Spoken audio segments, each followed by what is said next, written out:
Yeah, I was about to cut in that, if you are forcing yourself to do these things and you find that you do like them or they make you feel good or you feel like you're really progressing in whatever it is, life, your career, etc., that's the moment that turns into a non-negotiable. Welcome to the Impactful Engineer Project.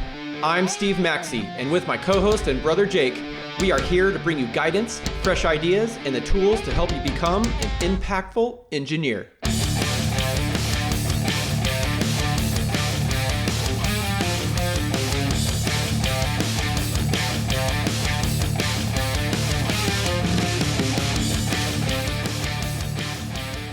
Hey guys, welcome back to another episode of the Impactful Engineer Project. I got Steve here today. We're going to talk about some really interesting stuff. Hopefully dive into some really good examples from our own careers, maybe personal lives as well. This topic is pretty in depth. We both have a lot to say about it, and it's very important. So I hope we can bring the fire today and inspire you guys to reflect, think about it, and make some moves for the benefit of yourselves too, in your career and in your lives. So on this show, we like to have authentic conversations around engineering and personal development to allow for freedom of thought and expression. We believe this creates an environment for growth, and it fills in what we believe to be the gaps present for engineering professionals. Ultimately, we want people to have fulfilled careers and be inspired to become the best versions of themselves. Sounds pretty good. It does. All right. This time of year, you're hearing a lot about goal setting and what's our new resolution, and the most common one is probably health and fitness. And, people are coming off of a few weeks of just overindulgence, and maybe they've swung the wrong way with their body weight a little bit. So that tends to be a pretty popular one. But we don't want to really talk about goal setting. I think people are going to get a lot of that around this time of year. So we want to do something that's similar that may help you with those amazing goals that you've set for yourself. We're hoping, at least. With that said, we've all heard how to, set goals. We've been exposed to tons of information around how to set them. That's all great. That's all super important. I would say too often we focus on the goals portion, right, of the new year and what we're going to achieve and the amazing outcomes we're going to have. But we don't do so much around the actual mindset and the environment in which your goals can flourish and be accomplished, right? So I guess, the main thing I want to talk about today is that there's this one main hurdle that Steve and I have identified that's been a common and recurring theme for us over the years. And that is a big part of our life is work, and a big part of separating work, or a big part of achieving your goals, believe it or not, is going to be separating your work from your personal life and the ability to transition from work to your personal life. So I'm talking about spending your 8 to 9 hours at work, including commute, and then coming home. And for those of us with families, that adds a super, immediate families, spouse and kids and all that stuff. A bustling home, right? Dogs and cats, which I have many. But being able to prepare yourself to come from a place where you're firing on all cylinders and you're on your team, putting out fires, solving problems in a very professional way, in a setting, that is far removed from your home, right, and your work life. Being able to change from that person into the person you want to be at home, so that you can bring all of that energy and all that, all the accomplishments and all that fire that you bring to work, you bring it right home too. And it's hard because your energy's been draining throughout the day and you've been spending a lot of that energy to solve problems at work. And then you have to come home. Well, you get to come home, right? You get to come home to see your amazing, beautiful family, take care of them, inspire them, influence them too, right? But there's a big piece that if you don't look at it carefully, can really get in your way. And you may not even notice it if you don't look hard at it. And that's just the transition from work life to home life.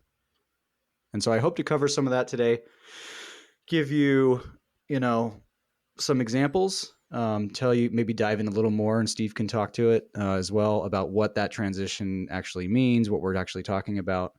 I have some good examples, but Steve, do you have anything to really set us up? Anything that you want to say in addition to bring us closer to setting up some of these examples? Yeah. I think it's also important, the other direction to keep in mind is going from home to work.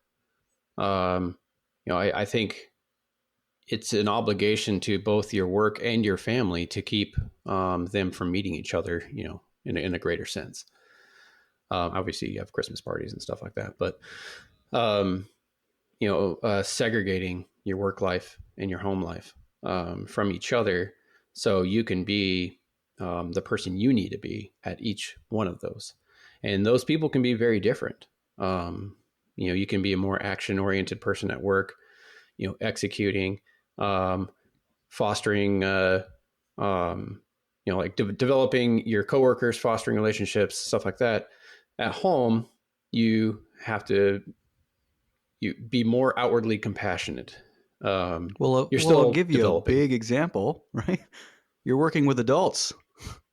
Yeah, And then you come home and you need to speak your language to 5, 6, 7, 8-year-olds. It's different. exactly. Right? Exactly. Yeah. It's very, very different. Yeah.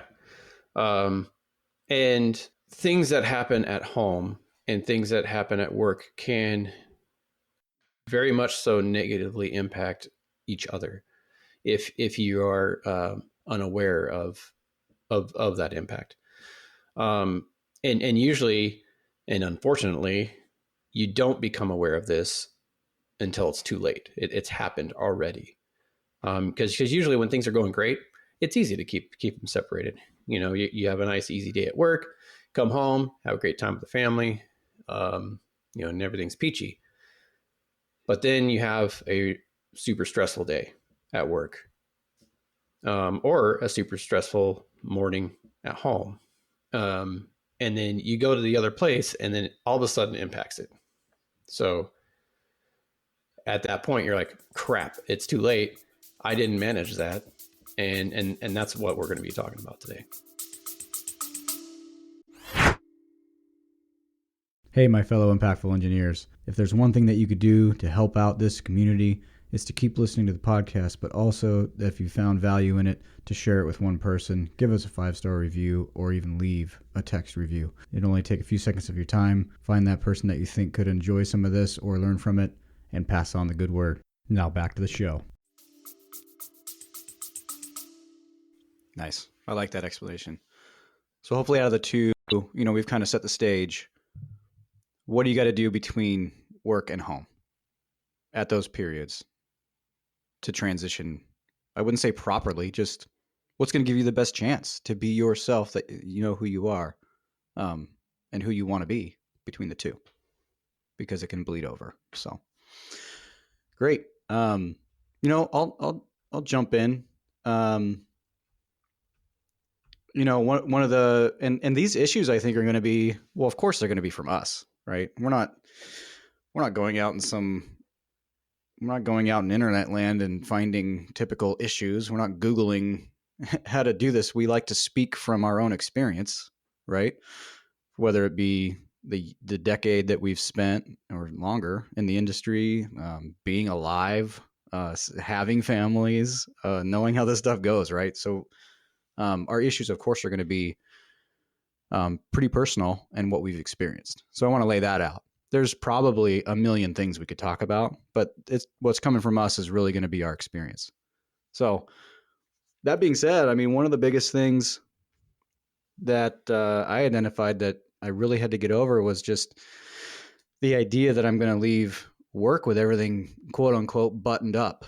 You know, in my mind, it's like when I'm going to transition. Well, this is old Jake thinking. When I'm going to transition from something, it's going to be perfectly done. I'm going to feel really great about it. Gosh, that was a win. And then I'm going to go, hey, that perfectly lined up with 5 p.m. And now I could get in my truck and drive home and see my family. And the next thing's going to be great. Yeah, never going to happen ever. Unless you do some things to consciously like and intentionally change that. And then even then you're going to get closer, but it's never going to be perfect. Um, so it's this idea that you have to be in the perfect place at the end of the day before you leave. You won't have to think about a single thing because you've gotten exactly where you wanted to go, and it's a perfect handoff. So never going to happen. And what this caused me to do was have angst and be thinking about work and going, man, I can't wait till 8 a.m. or whenever I'm going to get to work, probably earlier than that, and so I can address that and get that out. And then I'll go, oh, it feels better. Well, the first thing is nobody else cares. They're all going home too, and they're not going to check their computer until they get back to work in the morning. So that's one thing. So just let it go, right?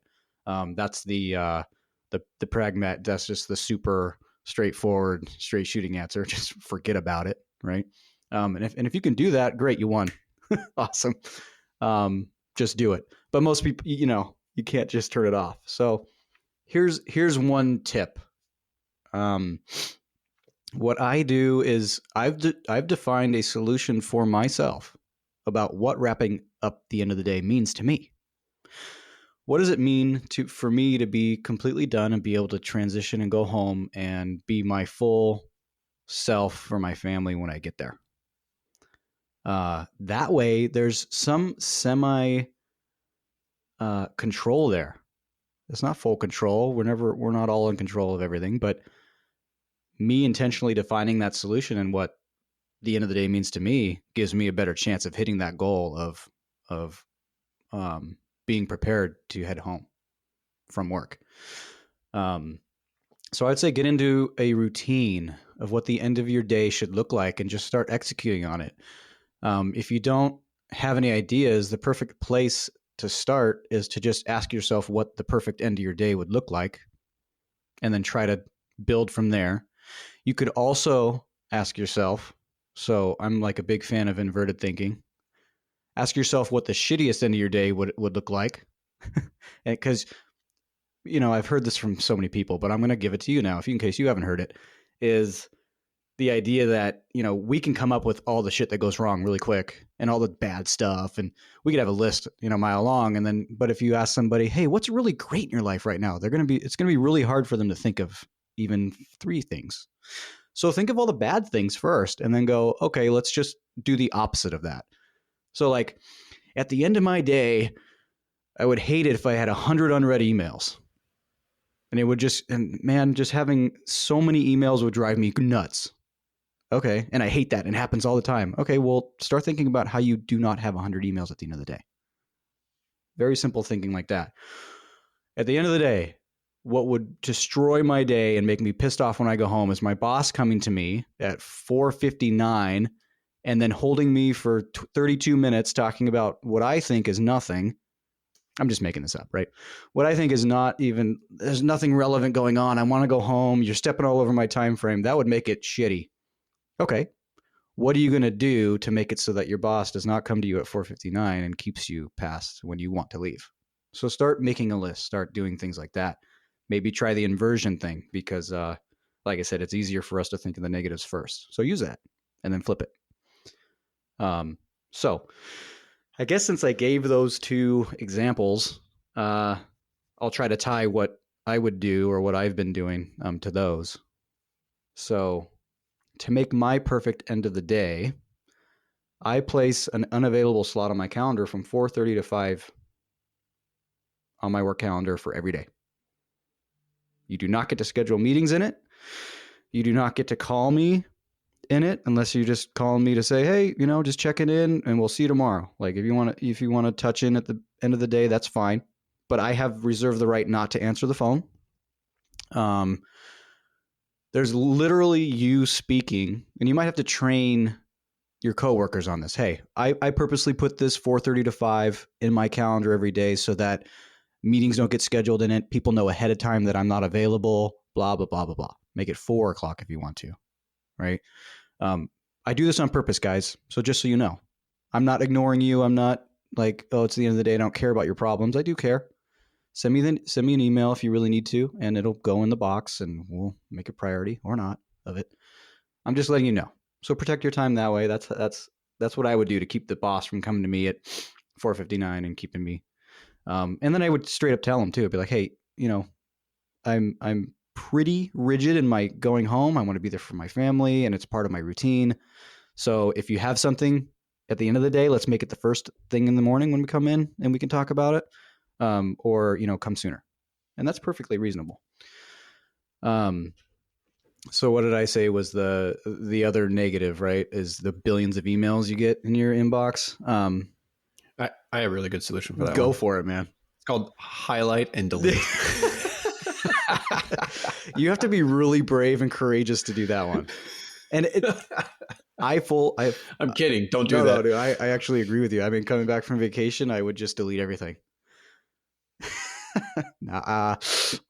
Okay, fine. The engineer in me is like, you can't do that. There's no possible way. Yeah. I believe that if it's truly important, you'll have another one the next day. Hey, did you get my email about this yesterday? No, go ahead and re-forward that. Actually, yeah. Yeah, go ahead and re-forward that. I don't know, it's probably there, but just help me out by bringing it to the top. There you go. Yeah, that's a good one. Other than that, if you're not brave enough to just delete everything, I would say schedule in times throughout the day to zero out your inbox. That's what I do. Just for no other reason than I'm neurotic. And I know that if I have emails in my inbox at the end of the day, I'm going to be thinking about them as I'm driving home.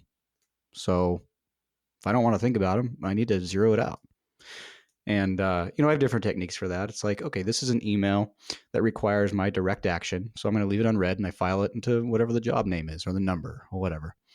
I don't rely on automatic filtering because, again, I'm neurotic and I'll worry and stress that an automatic filter is screwing me because it filed something wrong or it chose some other buzzword to look at to file and I didn't mean to do it, right?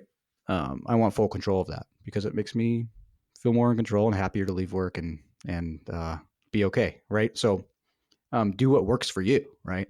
Somebody could totally write and use all the tools that are in whatever emails, program or software you're using and be able to do it so it works for them. Cool. Do whatever it takes, right? So yeah, so you kind of get the idea. Schedule what the end of the day, your ideal end of the day looks like, and you can use the inversion thinking to come up with that solution, and then do it and execute on it. I personally don't answer any emails if I'm going to leave that in there. I don't answer any emails that are asking me questions or say that they want a response before the end. No, because all you're going to do, and some people might cringe at that, but all you're going to do is train those people that they get a response from you at 4:50 when they email you. If that person doesn't hear you respond or get a response from you, if they have a problem with that, you tell them that you don't respond and it's part of your routine and you're trying to really stick to it.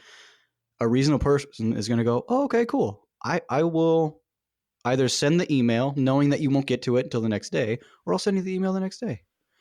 Nothing in my experience, or earlier that day. Yeah, get it out of the way, right? Maybe they need to get better at identifying the emergencies before they happen.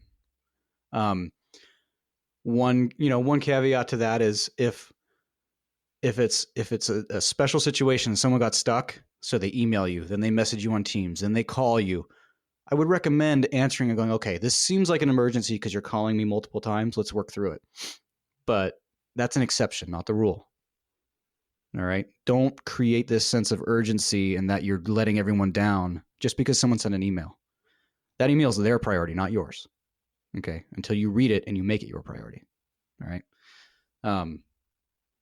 So, hey, start thinking about how you would view your ideal end of the day and then work towards getting there. That will help you. I truly believe that just that basic general approach will help for sure. Yeah. And I think if you are coming towards the end of your day and you have a stack of things that need to be done for that day, um, you know, however you prioritize, or whether it's in your head or if you use a spreadsheet or whatever for all your tasks, um, anything that needs to be done now and it's like easy to do those things first, right? I mean, it's simple, like what was it, the FMEA type process, right? Likelihood and severity. Do the things that are low hanging fruit and high impact first. Get those out of the way, and things that are going to take a ton of time or don't need to really be done that day, those can be done tomorrow Yeah. or the next day. And if it makes you feel better, schedule them. Take the Yeah, 2 seconds to exactly. block out some time and say, this is for that. Okay. Punted it. What's Exactly. next? Yeah. Don't keep pushing it off until it becomes an That's emergency. right. Plan it.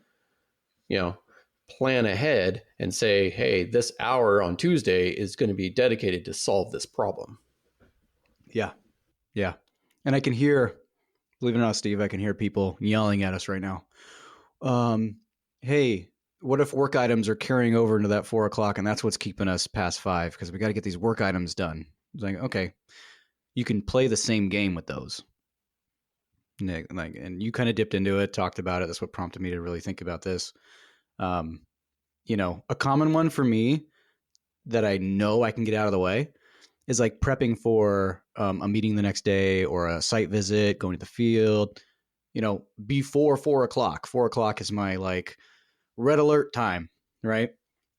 Plan out where you're going, make it easy on yourself, pack your bag, get all the drawings printed out, or if you use an iPad, get them loaded up, go through the process of getting everything you're going to need. You got your tape, you got your boots, you got your glasses, you got your vest, you got your hard hat, you get everything that you need. You know who to contact, you got the cell phone of the super, it's all there, ready to go. It takes 20 minutes to do, depending on the size of the project and how organized you are, I guess. Do that before the end of the day. Do the things they're going to keep you. Because sometimes you'll say, oh, I got to pack for that site visit, but I'm going to do everything I can to get other items done. And then at the very last second, I'm going to pack for the site visit and then I'll leave. And that always carries over. Can't find the guy's number. Where did they say to meet out again? Where do I actually park? Oh, I don't have the drawings printed out. Oh, where do I go? It's like these things take minutes, seconds. And then you're trying to find the information. It's not where you thought it was. Somebody didn't file it right. Then you're getting frustrated. Just do it all up front. Get all that stuff that's going to keep you from heading out that door done before you leave, right? All the must-have completed items. We'll talk about carryover items here in a minute.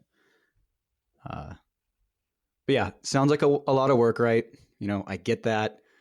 But doing this stuff and focusing on it is going to make your life a lot easier. And then you're going to have the energy to do even more and better work. And I would teach other people too that this is what you're doing, because sometimes it can be seen as you leaving every day at 5 is that you're not willing to stay later and help the team and do all this stuff. But what you're really doing is just keeping your own sanity, right? And creating a powerful routine that prioritizes work and shows that you're able to manage time.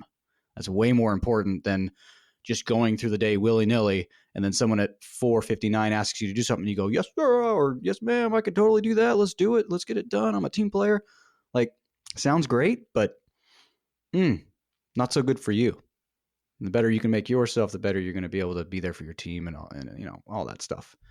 So if you have to, talk to some people about what you're doing, I would do that for sure. Keep that in mind. I think that's it. The only other thing I want to say about that issue, about being crammed at the end of the day, is like, no one really ever teaches you that kind of stuff, and I think it's important. No one sat me down and just said, hey, this is how you can manage that at the end of the day, or this is how you manage your energy transitioning to home. Not something. I think if I brought that up my first job, they'd be like, what are you talking about? Like, they would probably think I was crazy. but transition energy is a huge topic, a huge deal. And just kind of tying it back to your goals, right? You're going to be way more prepared to execute on your personal goals, and your personal goals are likely mostly happening outside of work, right? So you're going to have more energy. You're going to be able to focus, you know? Yeah. And it's after work usually. Yeah. Yeah. I mean, some of the fitness stuff you can weave into work. It's like, oh, have an hour. Part of my lunch is walking, get those steps in, whatever it is. But most of those goals that you have are going to happen outside of work unless you've tied some to working goals. So, yeah. I don't know. I think that's a pretty big one. I have another issue that I could go through, but Steve, do you have any input on some of Yeah. this? Just kind of building off of it. Like the best way that I've learned to segregate uh, work and home life is to intentionally be present in the reality that I am at the moment. And I think we touched on this slightly before, but it may have been in our pre-talk. But if I'm at home, I am focused 100% on home things. The family, the kids, any project I have going on at the house, whether it's working on a car in the garage or putting up Christmas lights. And it's the If I'm best, at most work, fun I'm thing to do, right? You kind yeah, of got to build it exactly, up. It's and like, I'm gonna I'm at home, Christmas lights. Yes, let's go. Like, yeah, this is the the kids are gonna be funnest thing. so stoked. Yeah. Yeah, Yeah. exactly. Yeah, I mean, I did 3 days over the break. I was just building a play set. Heck And yeah. man, were the kids so stoked when it was done. Yeah. And could you So imagine how that went if you were like, as soon as I'm done with this play set, then I can get to the next I thing. can And then go. I got all this work. Yeah, Shit. And then I got to work out. And no, man, the play set's your life, baby. That's what you're doing. This yeah, is going to be awesome. yeah. And I was like taking good care, like making sure that it's all level. And I Yeah. was like, oh, I Look gotta, how awesome I am. get some shims Yeah. to make sure this thing's perfect. And oh yeah, It's going to be the best. and guess what? The kids just love it. So, Heck anyways, yeah. 100% focus at home. But when I'm at work, I am 100% committed to work. All the home stuff is secondary, obviously, besides emergencies, which we have from time to time. But and then if I'm working out or working on this podcast, I'm 100% focused on these things. I'm not worried about work. I'm not worried about entertaining the kids, that kind of stuff. I am 100% focused in the reality that I'm doing right now. Yeah. Um, There's so much to get into on this topic, and what you're saying is just like throwing me all over the place. I'm like, oh, am I going to say this? And okay, I'm going to stop myself and just kind of reinforce that. Like, if you can figure out how to do that, I mean, do you have any tips on like when you were figuring this out on how to actually get there? Because now I think between you and I, it's pretty easy to do that. Literally nothing will bother me. I mean, there could be a nuclear bomb going on outside, and I'm into this yeah, podcast. I mean, yeah, I do like to keep your head on a bigger, like in the bigger picture, right? You have to spend some like solitude time to figure out your day. Like, hey, it's going to be an easy day at work today, so I'm going to be at work for my 8 hours and be awesome at work. But then that's all I need to do. And then I'm going to come home and play with the kids, or we'll drop the kids off at mother-in-law's and we'll go have a movie with the wife and have a date, whatever. It's like 100% into that. But I'm also going to communicate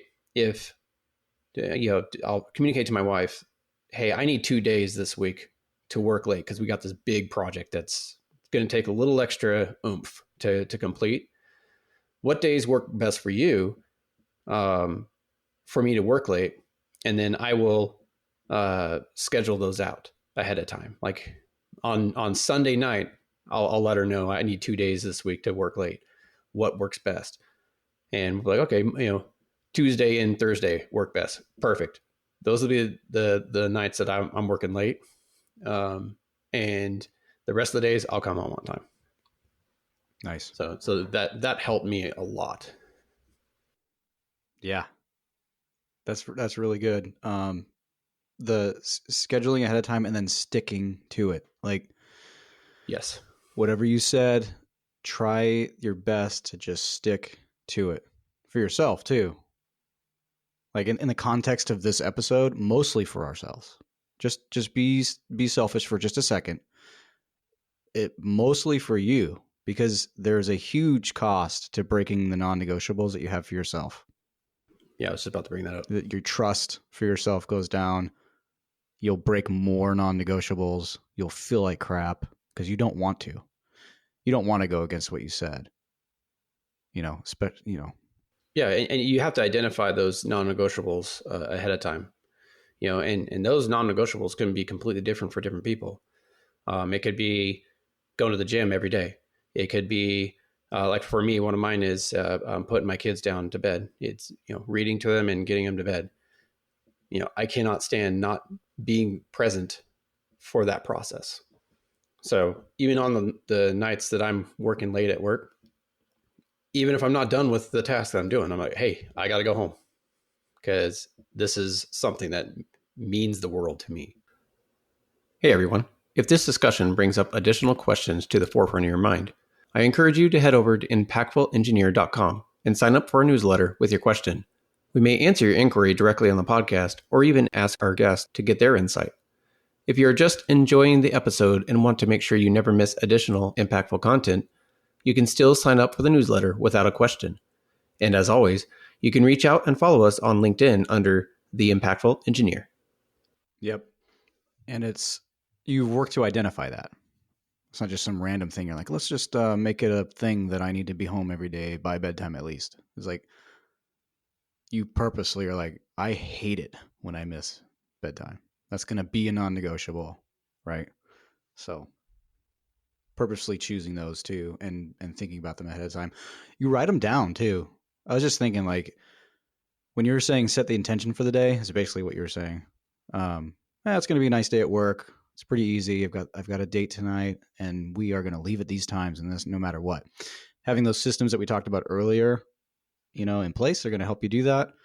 But also like just take a couple of seconds and write it down too. That way you have like a cheat sheet when you go to work.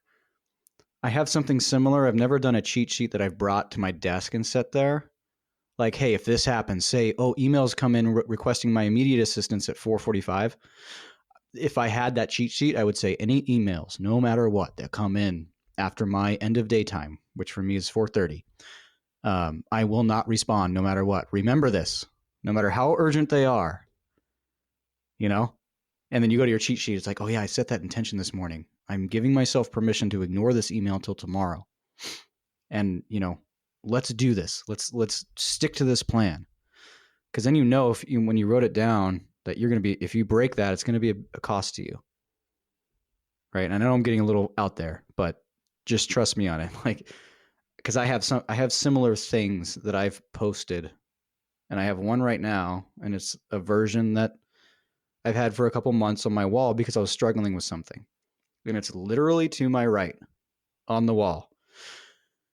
And heck, screw it. I'm going to go ahead and read it. Take it. What it means to me may be something different from what it means to how I'm going to deliver it to you all. But I'm just telling you, like, I literally have it. So it says this: I will remove my ego from every situation and operate purely on the mission. Do the best I can and produce my best work. The circumstances of the situation will not influence my emotional ability to get the job done and to live without the burden of needing to be right, without allowing myself to shoulder everything, and without the need to feel responsible for everything. Because it's a big, and that's the first like paragraph. That's like a huge deal for me because I tend to take everything on. And multiple supervisors, multiple peers, multiple people, my wife, growing up, you take too much on and put it on your own shoulders, right? And my dad, to this day, still does the same thing. He does. So once work started bringing that out of me and other things, like I put it up on the wall so that, and this is where I work right here, and so that I could do that. And when those things start happening and I start feeling that anxiety, I look right over and I go, oh yeah, this is what the big perspective, clear thinking Jake wrote down. I'm going to listen to him. Right. And so The next thing I say is nothing will leave the office with my professional stamp on it unless I believe the product to be completely safe and my duties as a professional engineer are met no matter the cost. Because I've been up against timelines that were either self-imposed or imposed by a client, and we were too late in telling them that we needed more time, whatever. And you get that crunch. Everybody's going to feel that crunch and go, what do I do? What's the best decision? Well, clear thinking Jake has told you the best decision, and the reminder is right there. So then I call the client and I say, look, we're really close. Hopefully, I've been a good communicator and we've been talking about things as we go, right? But if it comes down to this, and it hasn't come down to this in a long time, but I'm going to call and say, hey, look, we'll have it to you tomorrow at this time. I've got to wrap this couple things up before I can seal it.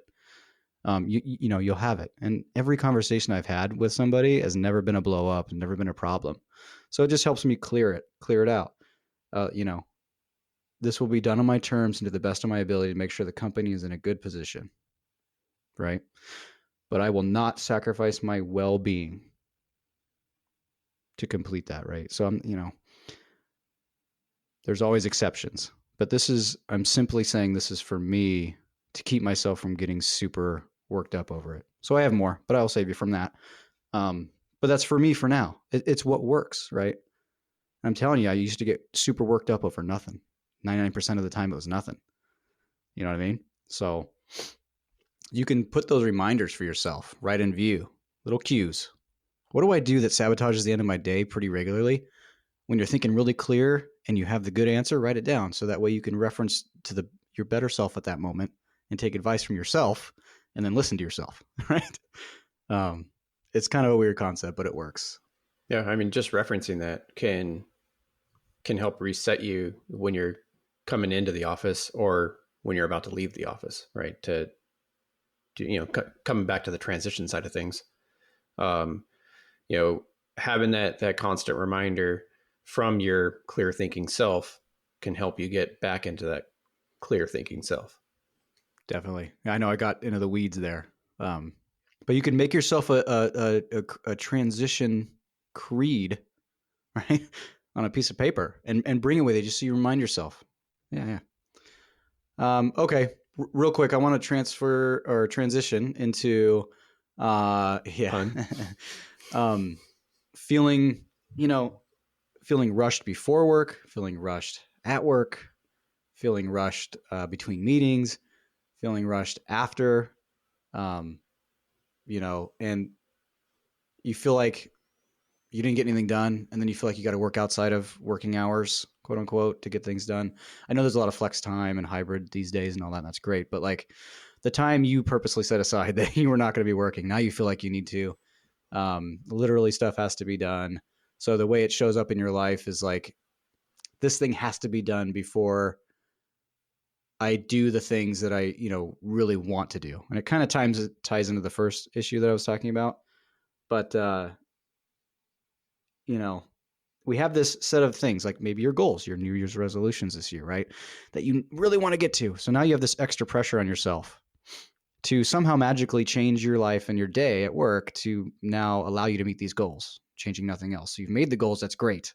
What we're trying to talk about and convey is changing your transition energy so that you can meet those goals. So when you put those goals in the forefront of your mind and you haven't changed anything about your ability to transition, it's going to be on your mind, and now you have an extra thing, right? So then you don't have the ability to transition. Then you're on your way home. Then you've got extra things on your mind because you made a promise to yourself that you're going to change this year and have these new goals, and you're going to meet them. And it's January 3rd, and you're driving home, and then you're like, oh yeah. So I have these extra goals, but I've made no extra time to do them, and my work still is killing me on the way home. And then I've got to do, the dishes. I've got to do laundry. I've got to do all these things when I get home, and it's kind of compounding on itself. And then that kind of like paralyzes you, right? It kind of like, I don't know, you keep finding other things to do before you get to the thing that you quote unquote want to do. I don't know if that makes sense. Your brain puts it right in your way. Then our resolution is either to just keep putting things in the way, bring that work home with us, right? Just stay those extra couple hours and it'll free up the time for me to do the stuff I want to do. But then you're running up against bedtime, winding down, and getting ready for the next day. Right. So that happened a lot in my life, and I see it happening a lot for other people. So, tips for overcoming that, I guess, would be simply, if you can do it, it takes like a little bit of trust, courage, willpower, whatever you want to call it. Just take the thing that you want to do, the thing that you're thinking about, the first thing you thought about that you're trying, the goal, just shove it in front of everything else. Just say, hey, look, I'm trying to execute on this goal. I'm just going to do it the first thing, no matter what. And I'm going to get it out of the way, because you're going to figure out, like, not that that's a sustainable answer. What it does, because it's not going to work long term. Just saying that you're going to do it, it's the first thing I'm going to do, and then using willpower to get through it is not a good sustainable way to do it. But in the short term, it's going to bring that thing to you, and then you're going to figure out either, wow, I really just hate doing this. Why is this even a goal of mine? Instead of spending all that time suffering, never getting to it, thinking that you do want to get to it. So bring the goal to you, do it as long as you can. And then it's like, oh, I really do like this. Like, and after I complete the steps to get to my goal every day, I feel so good that all that other stuff I was thinking about from work and I had, sitting around in my brain is actually now gone. I've forgotten about it. Oh, that can wait till tomorrow. And then maybe you're stacking a win because you feel so good and you're like, oh, now I can get to this and this and this. So bring it close to you, because you can either figure out that you don't want it, you throw it out. That way it's not in your brain anymore. Or you figure out, yeah, this is really what I wanted and I'm feeling good, and you're more likely to stick to it. So you can make that determination right away. Your goals might even change. And then, like we talked about before, Steve, determining and establishing the non-negotiables. Yeah, I was about to cut in that, if you are forcing yourself to do these things and you find that you do like them, or they make you feel good, or you feel like you're really progressing in whatever it is, life, your career, etc., that's the moment that turns into a non-negotiable. So now it's something that is, you're building a habit doing it, so it's a lot easier to do. And now it's a non-negotiable habit, and so you just simply just keep executing on it, and you reprioritize your the events that normally took up that slot, whether it's work, home, whatever, to go around it. And so now you don't want to swap non-negotiables, because there's going to be a priority level of non-negotiables, but you're not going to say, okay, this new non-negotiable is working out, but my other non-negotiables being home for bedtime for the family, you're not going to swap out those two. They're just going to be two non-negotiables that you have to work everything else around. And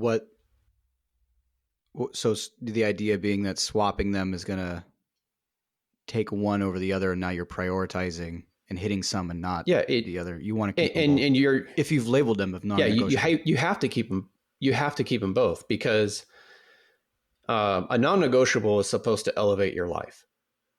You're not going to detract from your life by overriding another non-negotiable. So your day is never going to be filled with complete non-negotiables. So what in your day can you take out? Is it playing a video game for a half an hour? Is it watching TV, after everyone else goes to bed at night? Is that something that you can take out of your life? Because it's not a non-negotiable. It's just, it's a little extra filler that you like doing, but it's not something that's really adding to your existence. So you'll have a small number of non-negotiables in your life. Everything else is kind of filler that takes up the time of your complete day. And so it's important to not override other non-negotiables, but you can add to them. But you don't want to over commit yourself with non-negotiables, because some become not non-negotiables. Does that make sense? I think I followed you. Yeah, sorry, it's a little broad there, but What I'm saying is you gotta prioritize what is important to you in the end. Yeah. What are your current non-negotiables? Exactly. No, literally. What Oh, are mine. yours? Um, my non-negotiables is making sure I'm here for bedtime because that's really important to our family. You know, it's important to me. It's important to my kids. It's important to my wife. So that non-negotiable elevates 4 lives in this house. So that's something that needs to stay. Has a big impact. Yep. It does. Um, Eating right is a non-negotiable for me, due to my previous lifestyle and the health challenges that I've had and still have in some regard. So that is something that's a non-negotiable for me. You know, I'm not going to go out and completely destroy how I eat on a consistent basis, and because that means so much to my life. And now it's not just me that counts on me eating healthy; it's my kids. Because if I don't eat healthy, my lifespan is shorter. So it's important for me. I've identified that as a non-negotiable to extend my life as long as possible, so I'm there for my kids. Those are pretty two powerful non-negotiables. Yes, sir. All right. So we've heard some pretty powerful ways to increase the success, or at least your chances of transitioning between work and home in such a way that's going to allow you to free or even create some of that energy that you need to execute on your personal goals, the ones that you set for this year, and the ones really that are on your mind right now, probably due to some activities late last year that have led you to these new convictions of yours. So test them out. And I think the only way to test them out is to actually create the habits and do the things that will allow you to get to them and to really put good energy into them and not have I guess, a half-assed approach, right? Let's do some things. Let's put some thought into how we are going to create the situation for ourselves, put ourselves in the best place to execute on these things and to do them on a routine basis. So let's clear our minds of the never ending task lists and things we should have gotten to. Um, let's clear those out. Let's start on the path to being able to transition from work to home. I hope this helped, guys. Hey, guys. I hope you had a great time listening. Maybe you learned something new. Maybe you got inspired, or at least took one thing away that you'd be able to use. Maybe you just had a good laugh. Impactful Engineering's hope and mission is that through this podcast, we can play a small part in expanding the reach and awareness of engineering and all of its many areas of application. The multiple engineering career paths available can be hugely rewarding as part of a fulfilled life, creating opportunity to impact nearly everyone in the modern world. An engineer's work helps to foster creation of new technologies, create safe and comfortable environments in which people can work, and lends to the sustainable future of everyone on the planet. The world needs more impactful engineers. Our vision is to provide engineers with the perspective and the tools to allow themselves the opportunity to become the most impactful engineers they can be. Included in our vision is to grow the impactful engineering community to a point where we can provide full ride scholarships to students in every single U.S. state every single year. This is an enormous goal. With your help, we can get there. To start, we will continue to execute this mission in the way that we know how, having conversations, telling stories, and talking about what we find interesting and are passionate about. If the episode made you think, made you object, made you think you could possibly be doing something more with your day, or brought about an idea that you could spend more time on developing further, please share the show or recommend it to your friends. Even if you didn't personally think it was a huge help, there may be someone that you know that could benefit from it, and that's all we can ask for. Until next time on the Impactful Engineer Podcast.